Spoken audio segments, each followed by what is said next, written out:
How you doing, folks? Today I have a very exciting review. We'll be taking a look at none other than the original 2002 Jango Fett Slave1. This is my all-time favorite old set from this era. This came out the year I was born, and it's the only Jango Fett Slave1 that LEGO has ever made. And it's a classic.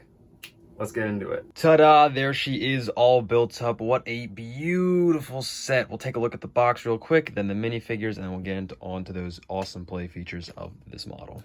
Now, it's not every day that we find a Jango Fett Slave1, let alone with its original box, and thankfully I managed to find one off Facebook Marketplace. Basically, some dude was just selling off his LEGO collection that he had as a kid that he kept in phenomenal condition, and I got lucky and scooped up most of his sets that he was selling. But this was the prize jewel out of his collection, in my opinion, because I've been wanting this set for so long with original box and instructions. But we can see the box art. We see the Slave1 flying through the asteroids above Geonosis, or Geonos. What's the planet's name?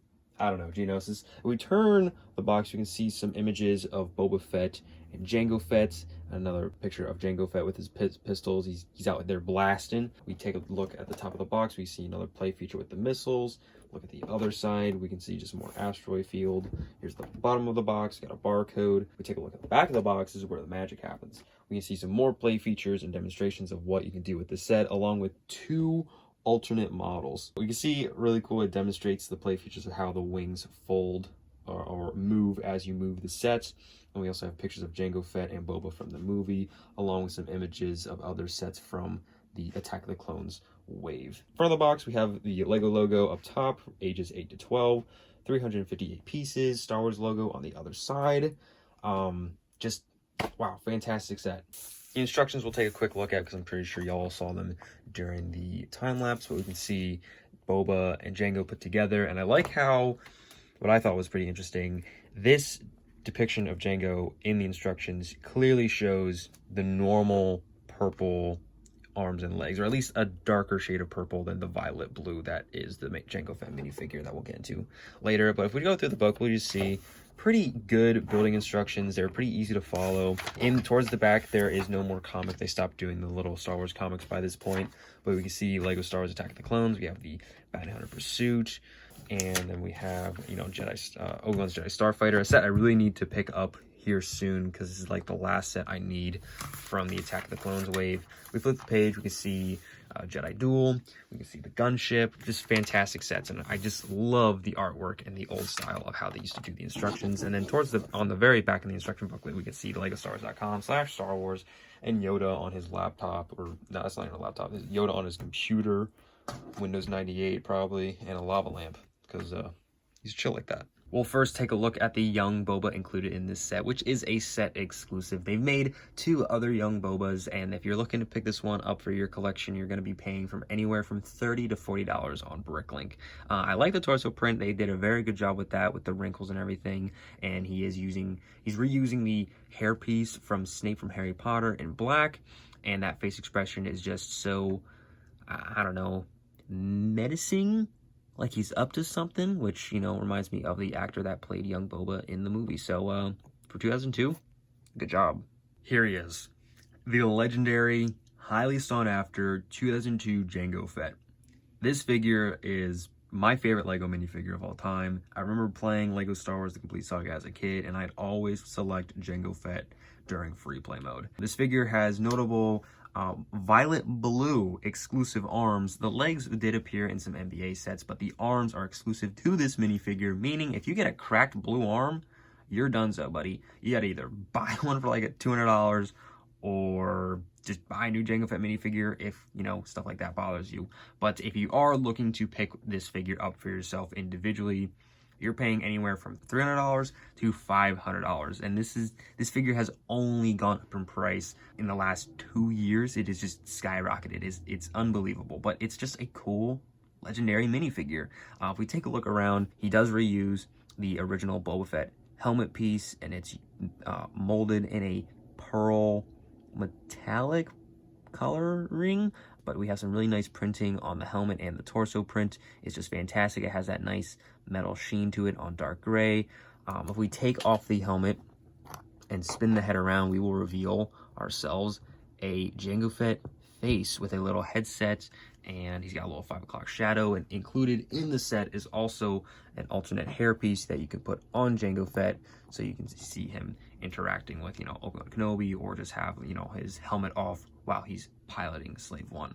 Now it's time to take a look at the actual ship itself and all of its amazing plate features, the color scheme, and just cool functions that the set offers. We'll start off with what I like to say the nose of the ship. Down here we have 2 cannons which ratchet by themselves. Pretty cool. We have these doors that open up which you can store Jango's pistols or the extra hairpiece, and there's one on each side.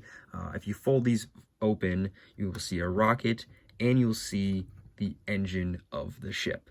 By removing the windscreen, we gain access to the cockpit, where we just add Jango Fett will take his pistols off. He just, you know, you put his hands up, he sits in right there, and then Boba just simply sits behind him, and then you close it back up with the windscreen, just as that. And then by lifting up the set, the wings, thanks to gravity, fold down like so. Now it is a little finicky because of I think the pressure of the bricks. If I push them too close together, they'll prevent it from folding down completely, but here's what it looks like. There he is. Each side of the Slave1 has these panels that fold out to reveal a robotic arm that folds out again to reveal some rockets. Now, if we take a look at the underside of Slave1, we can see a compartment that is magnetically connected to the rest of the ship. Now, this little box has appeared in multiple sets, but the doors open up such as that, and you can fit, you know, bounties in there. You can fit, you know, all sorts of goodies in there.